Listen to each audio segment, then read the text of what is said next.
C'est ici, à Cornebarieux, que se trouve le centre de rétention administrative de Toulouse, sujet de la bande dessinée CRA de Jean-Benoît Mébec. J'avais pris le plus de photos téléobjectifs que j'avais pu, que j'ai bien étudié pour voir comment ça se passait. Bon, j'ai pas mal tourné autour, voilà. Je me suis basé sur les témoignages, il y en avait qui décrivaient un peu comment ça se passait. D'autres qui disaient que ça ressemblait vraiment à une prison parce qu'ils étaient passés en prison et ils disaient que c'était un peu pareil. Il y a quelques photos qui traînent sur internet aussi, voilà. Donc je m'étais fait mon idée comme ça, quoi. Et après on m'a dit que c'était à peu près ça. L'idée de cette bande dessinée est née lorsque Jean-Benoît a participé en 2012 à une campagne organisée par les associations Migre Europe et Alternatives européennes.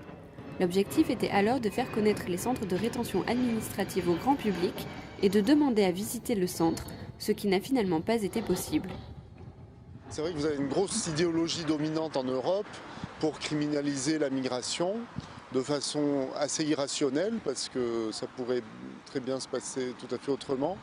Qui décide de ça? Est-ce que c'est les opinions publiques? Est-ce que c'est les politiques? Est-ce que je ne pense pas qu'il y ait de complot pour ça, mais simplement c'est dans la nature humaine. Et puis là, on est parti dans cette direction-là depuis plusieurs années, quoi. Donc voilà, c'est des raisons sociologiques, quoi.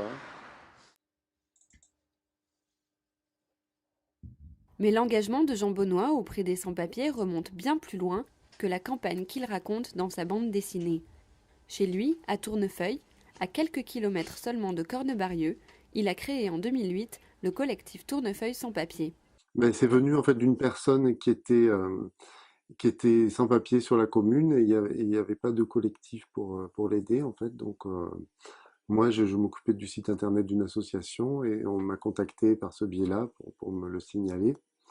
Et donc à partir de là, avec des copains, on a créé le collectif Tournefeuille sans papier pour l'aider. Et puis après, il y a d'autres personnes qui sont arrivées. Voilà, ça a commencé comme ça, quoi. Moi, c'était pas prémédité, en fait. Aujourd'hui, le dessinateur travaille sur un livre pour enfants, toujours sur le thème de l'immigration et de l'ouverture aux autres. On y retrouve la volonté de faire comprendre ce à quoi peut ressembler la vie des migrants, pas toujours bien acceptés par la société d'accueil. J'avais fait des choses peintes comme ça. Voilà, mais c'était trop compliqué en fait, un peu trop lourd pour l'histoire, qui est assez lourde elle-même. Donc je me suis dit qu'il fallait peut-être essayer d'alléger ça. Alors j'ai fait pas mal d'essais. Finalement, j'ai fait des formes très simples en fait, que j'ai peintes à l'aquarelle. Et après, pour que ce soit un peu plus net, un peu moins flou, un peu moins tremblé, j'ai gardé les mêmes formes, j'ai scanné le dessin et je l'ai refait à l'ordinateur, quoi. Régulièrement sollicité pour des festivals et des expositions depuis la sortie de sa bande dessinée, Jean-Benoît a trouvé le moyen d'allier son métier de dessinateur et ses convictions personnelles. Il met en scène ses propres interrogations, permettant au lecteur qui découvre le sujet de s'y intéresser. Jean-Benoît, il a peut-être ce petit côté un peu naïf, on va le dire comme ça. Ouais, ça lui ressemble assez.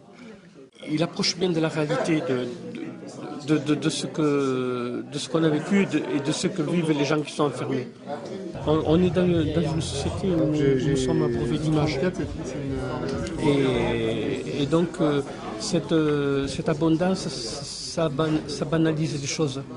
Et quand on regarde une BD, on s'arrête sur l'image et peut-être on prend un peu plus de temps pour s'imprégner du message.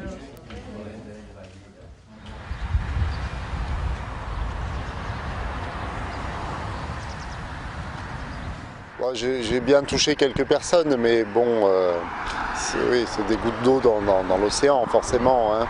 Donc voilà, c'est pire qu'un gros chantier, c'est juste que moi je fais ce que je peux, mais je sais très bien que voilà, enfin, je ne me fais aucune illusion sur mon pouvoir de persuasion.